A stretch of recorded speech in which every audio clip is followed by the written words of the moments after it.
English sisters, we will hypnotize you into feeling calm. And today it's Valentine's Day. And it's a day full of expectations. I know, it's become so, charged, hasn't it? It is quite charged, whether you like it or not. Everyone's talking about love, and it's okay if you are madly in love, but when you're not, it can be a bit tricky for some people. I think it can be kind of, it can be a bit tricky. Of a letdown. A bit stressful, as well, because of the expectations, even if you are in love and you've got a lovely partner, but maybe you don't get what you want or what you expected. Or the attention you think you deserve on that day because maybe your partner is really busy or something. It has to be exactly on that day. I know. When really, love should be every day, shouldn't it? Everyone always says it should be every day, but in the end, when the famous Valentine's Day does come round, it's always like, you do kind of tend to expect something, don't you? Well, I do. That's what I mean. We both do. I suppose we're quite spoiled in that way, but I expect a card. I suppose I've been brought up in England with that's the English tradition of the cards. Do you remember when we didn't get any at school? Oh my gosh, it was awful. After all, who would expect, honestly, a little 9-year-old boy? They can't even do that nowadays. I think we were older than 9. It was like 12 and 13 or 14. All right, 12 in high school. Would you really expect an adolescent boy to go and buy you a card? Well, that was a dumb thing. But you really think, girls used to get these cards. Girls used to get loads of cards. Did they? That's why it was so devastating. We would go and open our little, what were they called, the little lockers. Nothing in it. Never a card did we receive. But it wasn't just that, it's because then you were teased if you didn't get any cards, didn't you? I wasn't actually teased. I know you were bullied a lot at school. You get teased. And I wasn't actually teased, but I just remember thinking, oh well, nobody likes me. But I remember rushing up to see if there would be one. Oh, I know, it's so awful. And that's why. I think it's funny now. Now you're probably looking for, like messages on your phone and things, or Facebook messages, Happy Valentine's. Yeah, in those days, and the kids Instagram messages and things like that people look for. But in those days, it really was a physical card. It was a little card. And wouldn't it say something like from your secret admirer or something when you were kids? They wouldn't sign. They wouldn't sign. So that was quite sweet. You didn't really know who it was from. That was quite nice. Don't you think some people would just give them to yourselves? Well, maybe that would have been clever. We were too naive to think of that. Let's go. Put about 10 in there. And put one, we could have done it now. Girls give each other girls as well. And it's like more. It's like more a day of loving general. It becomes a bit more like a friendship. Yeah, so it's sweeter. So that's nice. Like best friend is.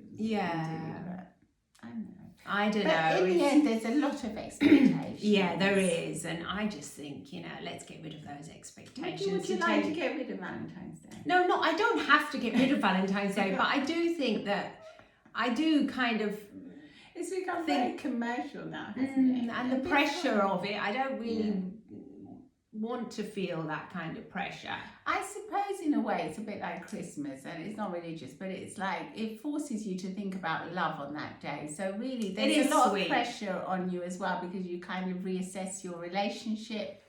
How is my relationship being romantically going along? Because a lot of people, they're in relationships, but they just sort of trundle along with all the, everything there is to do. Business, this, and that, kids, family. It's easy to neglect your love relationship. It is, So that does force you to actually, take a breath and think about how that's going. Yeah, I think I'm probably going to go out. And is it tomorrow? Yeah, tonight. Yeah, I think I probably will go out. You don't even know what day it's on. Well, no, I do.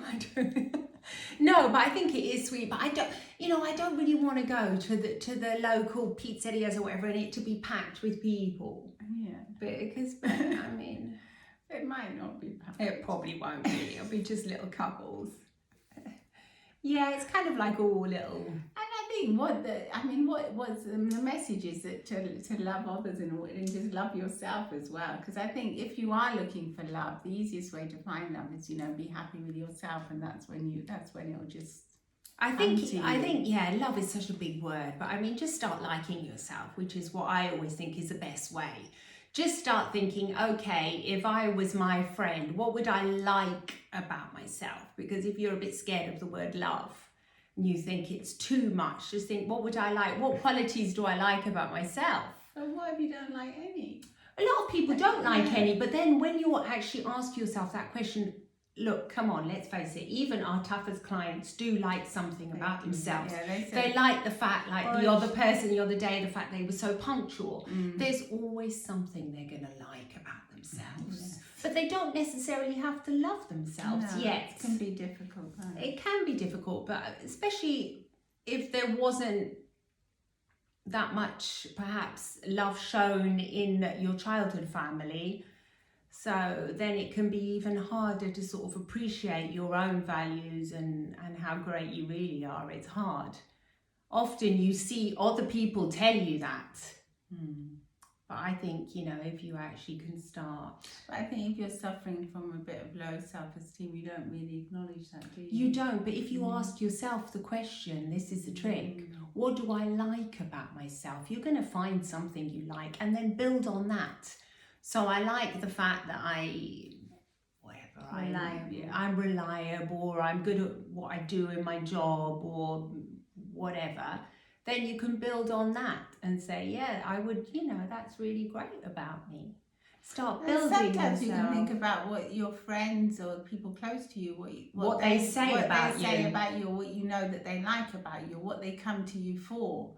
So, and that can be where your strong points are, and that's what you can also build upon. What about if you haven't got any friends? Oh, well, if you haven't got any friends, it can be harder, but then, then you just have to, I think if you really haven't got any friends, it's not that uncommon, you know. No, but you really, the best thing for you would be to, like, you know, spend time cultivating relationships, I think. Yeah. Where you'd really try, maybe if you join a group of something that you're interested in.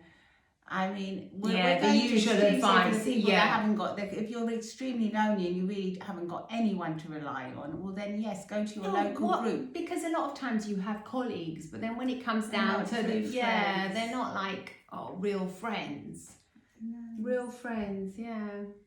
Well, real friends are hard to come by. They are hard to come by, and I do wonder. They have loads of friends, and they've only got one or two. Yeah, and I do wonder. You know, this talk about romantic love, but I mean, talk about finding a good friendship, and that's almost just as important as a romantic love. Usually, if you find a really great friendship, it will last for a really long time.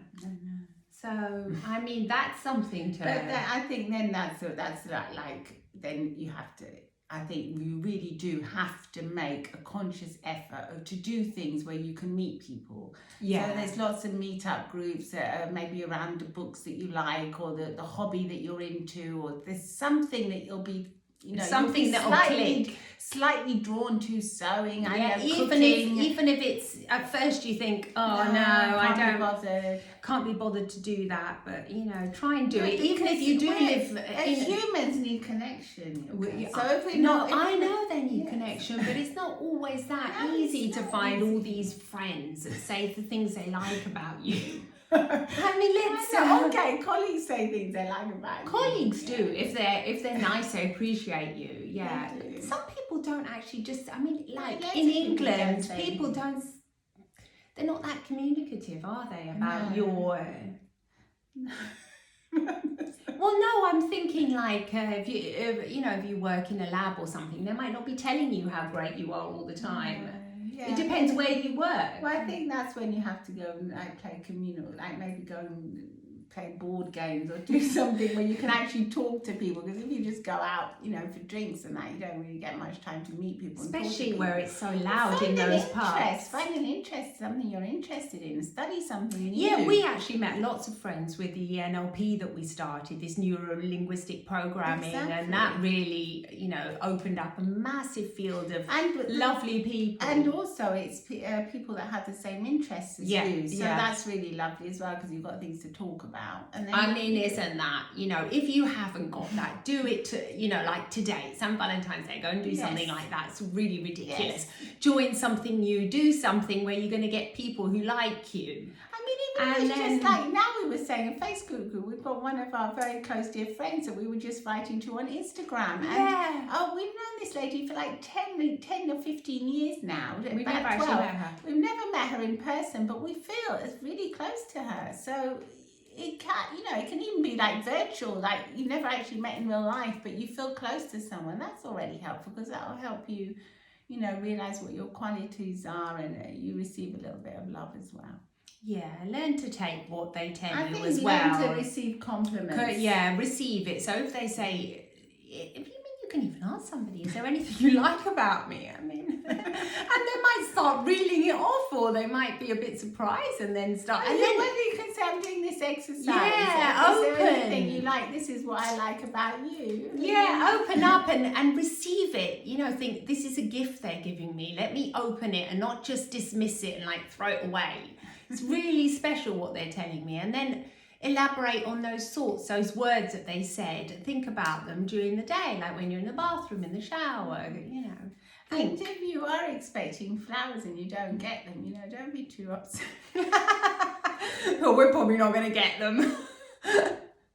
Well, my husband won't understand this video because it's all in English, so there's no doubt about me probably won't get flowers, but anyway.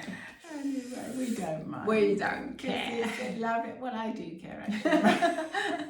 No, just joking. Not really. No. So at least the card.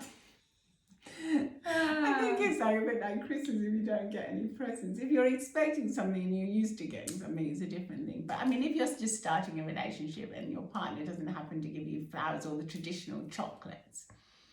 I remember once my husband, when we were just still going out, he made me a lovely ring out of a twig because we were waiting at a bus stop for about 2 hours. You've still got that ring, and I've still got it, and it's one of the most romantic little things that I've ever received of him. And it, you know, it doesn't have to cost a lot of money or anything. It doesn't have to cost anything. No, it just has to be. It just has to be a gesture. It's a thought, isn't it? It's a thought. And your husband doesn't really like flowers on Valentine's Day. He's Italian and they don't celebrate it much. Not really, no. He just sees it like in these new shops that pop up, but he doesn't really. I don't know why, because it's supposed to be San Valentino. It's supposed to be an Italian, isn't it? I mean, isn't that saint supposed to be like Latin? Valentino, the fashion designer. Yeah, well, that's different. But I mean, they don't really hook on to these things that much yet. They're starting. They're starting, yeah. Because the commercial aspects of it brings in a lot of money, obviously. Yeah. Anyway, we're off on a little ramble, but enjoy. A lovely day, whatever you do. Yeah, and then just think about the things you like about yourself, and send love out into the world. I think that's the message. Because if we send love out, we usually receive it back. We do receive it back. Yeah. Start looking at people with that lovely, kind eye. Yeah. And you will be looked at in the same way. Bye. Bye from the English Sisters.